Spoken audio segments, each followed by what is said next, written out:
Hello, everyone, and welcome back to another episode of Data Analytics and Sports. Big day today, or I guess yesterday was technically the big day.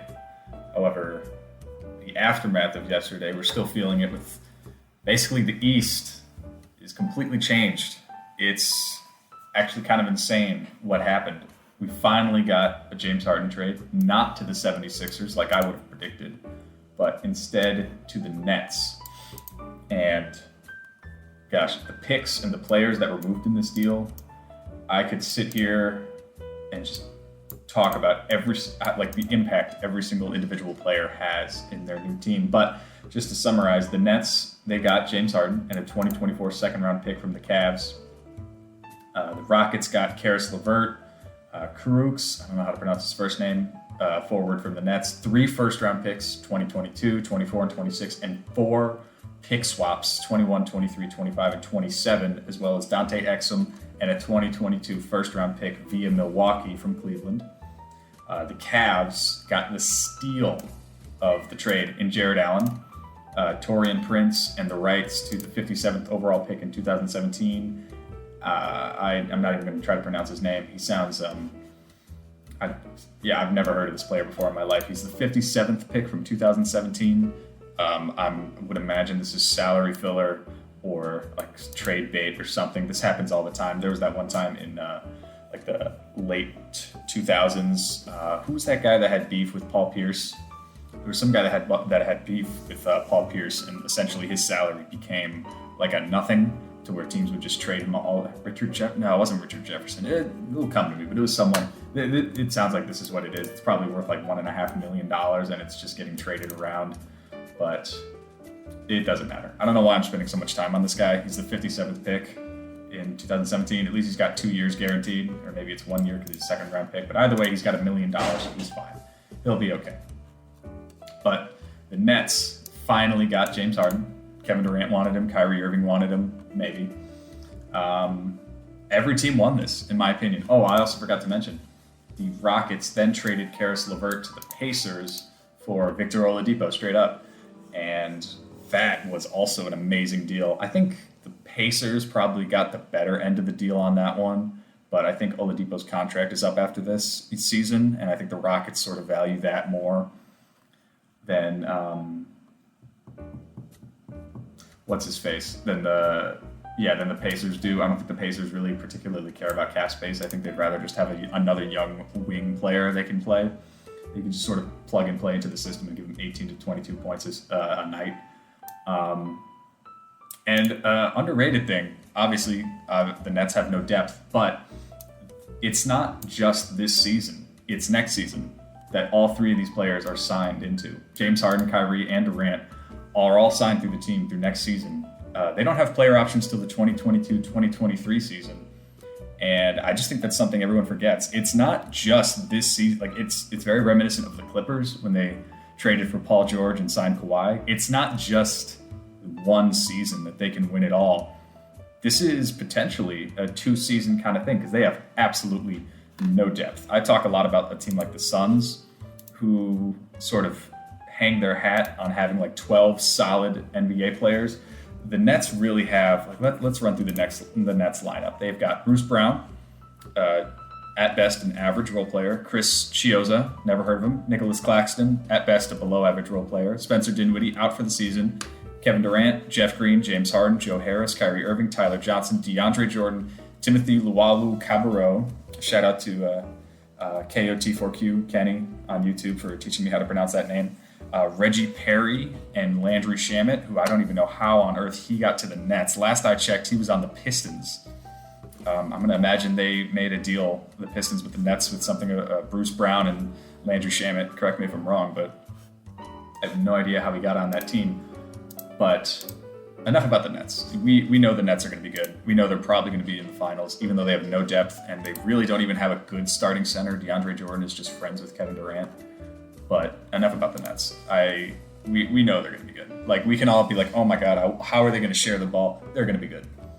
James Harden's led the league in assists before. He's averaged 10 plus assists multiple seasons. The Nets are going to be good. They'll be fine. I want to talk about Jared Allen on the Cavs. I mean, that's a steal. The Cavs gave up a Milwaukee first rounder, so like the 30th pick, Dante Exum, at best an average role player, and a second-round pick, and got Jared Allen. This is a guy in 26 minutes, 26.7 minutes, roughly 27 minutes. He gave you 11, 10, and 1.7 and 1.5 blocks on only 5 field goal attempts a game. Sucks that now he has to go back up. Drummond on the Cavs, but the Cavs should just move Drummond immediately. Just get whatever you can from this guy, because Jared Allen might already be better than Andre Drummond. It's close, but Jared Allen was the steal of this trade for me. The fact that the Cavs now have Sexton, Garland, Osman, Kevin Porter Jr., if he could ever get his act together, and now Jared Allen. Those are 5 talented young players. I think they're all under 25, 26. I forget how old Osman is, but aside from Osman, they're all like under 24, and they're all already good. You know, I know it doesn't sound like a ringing endorsement, but to have 5 young players, all of whom are average at least at their position, that's rare. You know, Bulls don't have that. Hell, even the Celtics don't have that. They don't have a center. They have Daniel Tice. So the Cavs made an incredibly smart decision, I think, getting Jared Allen. I think that's the steal of the draft. Or the trade with the Nets and the Nets, the Rockets, and the Cavs were just thrown in there, I think, just for salary reasons. But they got arguably the best deal, although I like the deal for all 3 teams and eventually the Pacers, so technically all 4, but still. Cavs snuck a sneaky one by us, and they deserve props for that. Kobe Altman, their GM, definitely deserves some praise. That was a genius move by them, and yeah, we know what the Nets are going to be, but the Cavs just made an incredibly smart, good decision there. But moving on to a team that isn't making incredibly smart, good decisions, the Toronto Raptors, second worst team in the league, record-wise. I don't know what's happened to this team. Well, I do. If you watch the team, defensively, they look like the John Wall, Bradley Beal Wizards in that they just have no communication. Kyle Lowry is 34, 35, and yet somehow he is still an elite, not elite, but he's still a all-star caliber player. Yeah, 34 years old. Somehow he's still a borderline all-star. He's still giving you like 18 points, 7 assists, 4 rebounds a night. I mean, at 34, that's insane. Like, that's LeBron's sort of ruined how we view players as they get older. Because normally, if you hit LeBron's age at 36, you're done. Like, you cannot move physically like you could when you were 28. And usually that starts to happen at 32. Like, usually when a player hits 32, they stop being able to play. But the fact that, and of course, obviously the elite players usually buck that trend. You even see that in football. But to have a non-elite player like Kyle Lowry be 34 and still, I would say, arguably just as good as he was when he was 28 is unheard of. It's so rare, and I just don't think he gets enough credit for that. I think he's making $30 million. I think he's worth it. I think he's worth every penny, just given what he does for this team offensively, defensively. But they're 2-8.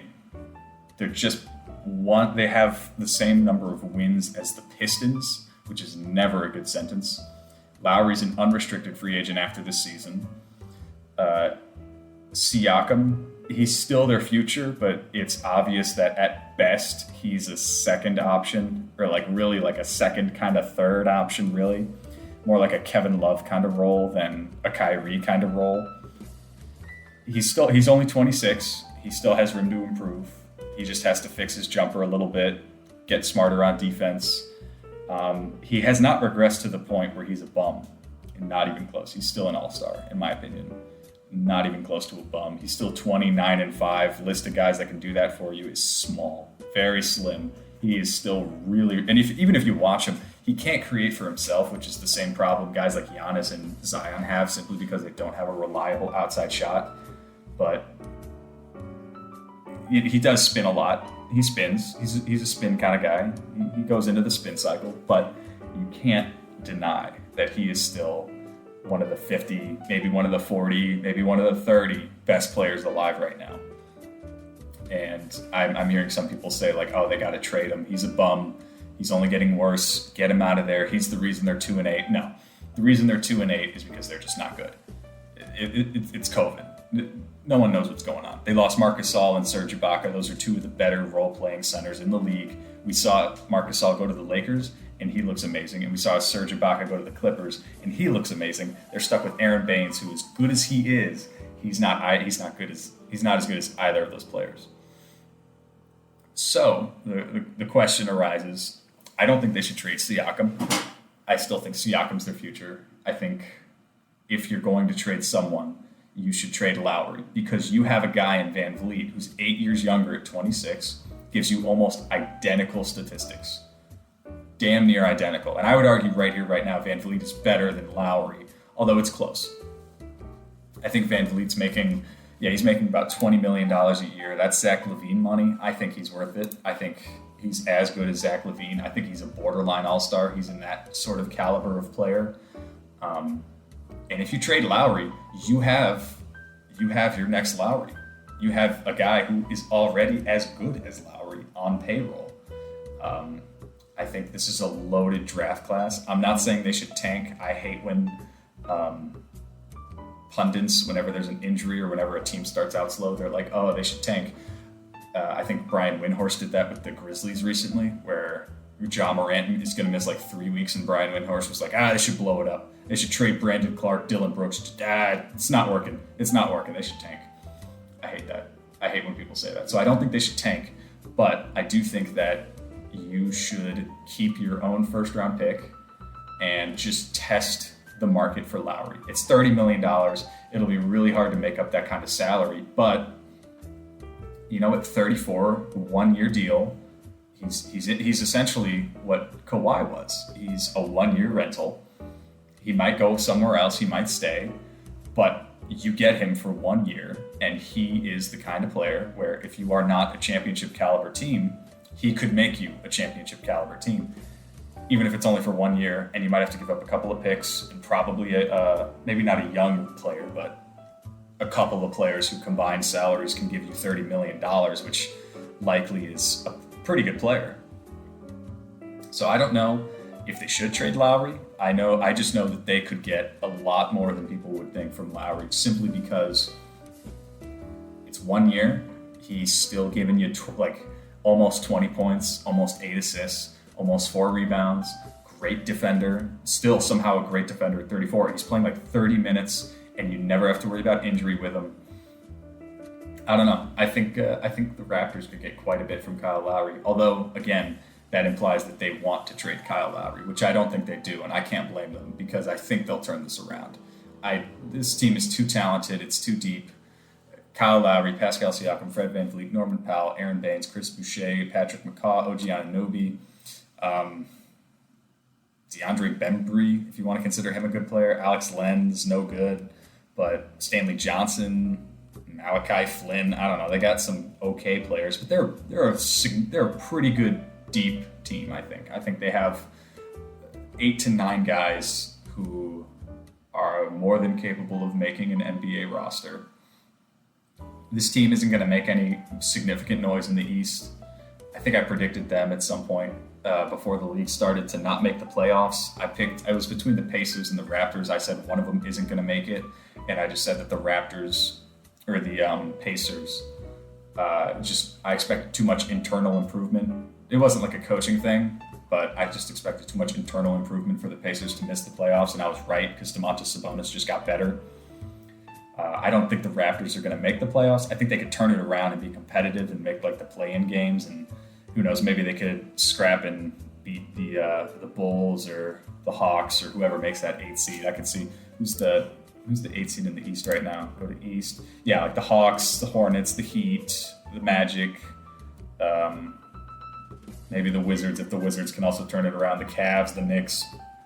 There's a lot of teams who you look at and you think oh yeah, all those teams could be in that 7 to 10 seed. I think the Raptors fall into that category. I think they could definitely sneak into the playoffs, but I don't know what they should do. I'd at least explore the possibility of trading Kyle Lowry, get some assets, because this is a loaded draft class, but we'll see.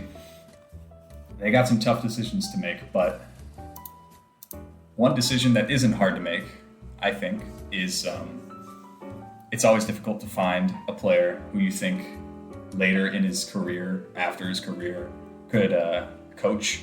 I didn't see it in Steve Nash, but look at that. I was just dead wrong. He's decent, I suppose. But one player I would stake my mortgage on being a coach is Draymond Green. We're seeing him slowly come back to Defensive Player of the Year caliber player in Draymond Green.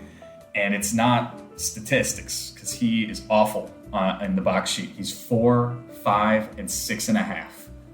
At 4 points, 5 assists, 6.5 rebounds. Or is it 4 points, 5 rebounds, 6.5? Let's see. Yeah, sorry. 4 points, 5 rebounds, 6.5 assists on 0.3 blocks. He's not even averaging half a block a game in the 7 games he's played. And yet I still think he's one of the 10 most impactful players in the NBA right now. He's putting up essentially 5, 5, and 5, give or take. And I put him, as far as most impactful player, I put him right there with guys like Chris Paul, guys like LeBron, guys like Bam Adebayo. And I'm biased. People who know me, they know how much I love defensive studs with high IQ. Bam Adebayo, Ben Wallace, Tony Allen. Hell, even like JJ Barea. They're fun to watch. You know, I'm a little biased like that. Steven Jackson's another one. Ron Artest, Roy Hibbert, like guys that pride themselves on being really, really good on defense and just not not a minus, not like a net minus on the offensive end. Especially like Bam Adebayo. I think Bam Adebayo is going to be incredible. He's already the best player on the Heat. I think he might already be one of the 15 best players alive right now, maybe even higher. Third best center in my opinion, right behind Joel Embiid and Nikola Jokic, and then Embiid, and then Bam. But going back to Draymond, just this year alone, when he plays, the Warriors are 4-3. Where are they right now in the standings? They're 6-5, I believe. They should be right behind the Mavericks for the 6th. No, they're the 7th seed, right behind the Mavericks. They're currently 6-5, and Draymond is when he was playing, they're 4-3. So it's not a huge improvement for Draymond playing versus not playing, but you can just tell that when Draymond is playing, they're a different kind of team.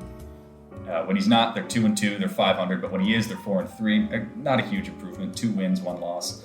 But the teams they beat the Raptors, who again, dumpster fire almost, the Clippers, who are surprisingly better than I thought they would be, the Kings, who are okay, but Marvin Bagley, my adopted son, is dumpster fire, and the Blazers, who are good year in, year out, and they lost to the Pacers, the Clippers, and the Blazers, 3 of the better teams in the league. And Draymond coming back, I think, is huge for this team. I think if he is healthy, they're a playoff team. I think even if we never see a resurgence from guys like Kelly Oubre, we never see Andrew Wiggins be anything other than what he is.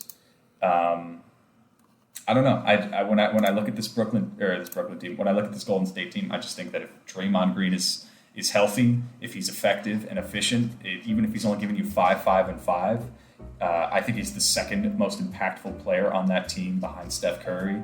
I think he unlocks a lot of like James Wiseman. I think he could really help with his passing a guy like Kelly Oubre and Andrew Wiggins.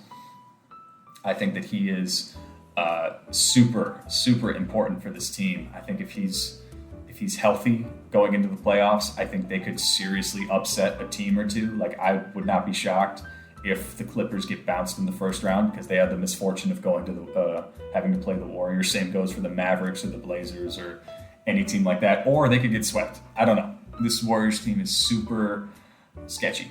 I would not bet at all on them doing anything at all because I don't know what on earth they're going to look like in a month from now. Hell, I don't know what it's going to look like in a month from now. For all we know, we could all be dead. Or they could cancel the whole thing and be like, well, we're not gonna risk the lives of LeBron James for one season, which can't blame them for that. But who knows? Draymond Green's back, and he's looking like Draymond Green, and he's annoying as hell, and goddamn, is he fun to watch. But I spoke about them briefly The Clippers are still good. I didn't see this coming. I did not expect them to be good. I thought they would have regressed immensely. I thought they really, really were going to regress like a lot, and they didn't. They're 8-4. They're second in the West behind the Lakers, and they look good. I mean, they still have a playmaking issue. They don't average many assists. Serge Ibaka is not Serge Ibaka of last year or the year before that. He is definitely an old man. He's getting up there in age, but he's still a serviceable starting center, and that's really all you need to do, because if you have him and Ante Zizic, he can shoot threes. Serge Ibaka, he can shoot. He's not an incredible shot three-point specialist, but he's good. And especially when you have guys like Luke Kennard, Lou Williams, Paul George, Kawhi, guys like that, they can shoot. And they are having, especially Paul George, is technically having the most efficient season of his career, which I feel like we say every year, and then he goes into the playoffs and averages 15 points on 20% shooting and 15% from three. But right now, he's having the most efficient season of his career. He's averaging over 25 points. And the Clippers are fourth in offensive rating. I didn't see this coming. They're awful on defense. And you can, in these games, you can see it. I mean, it makes no sense to have Patrick Beverley, Paul George, Kawhi, Patrick Patterson, or whoever the hell's at the four, and then Serge Ibaka, for them to not be at minimum upper half of the league. I would expect top 12, but honestly, if they're not top 10, I see that as a failure just because they're that good. Even their bench is good defensively. Ivica Zubac, Marcus Morris, Patrick Patterson's okay, I guess. He's not really worth mentioning on the defensive end, but you got those two guys off the bench right there. Luke Kennard can't guard a parked car, and neither can Reggie Jackson or Luke Williams, but they still have a legit 12-man rotation because they have Luke Kennard, Ivica Zubac, Marcus Morris, Reggie Jackson, Lou Williams, who's injured, Terrence Mann, and Patrick Patterson, all of whom, if you put them on the floor, they are not a chicken without a head. They're not a fish out of water. They're decent, They're not great, but especially guys like Luke Kennard, Ivica Zubac, and Marcus Morris, they've seen serious NBA minutes, and especially a guy like Luke Kennard is shooting 47% from three.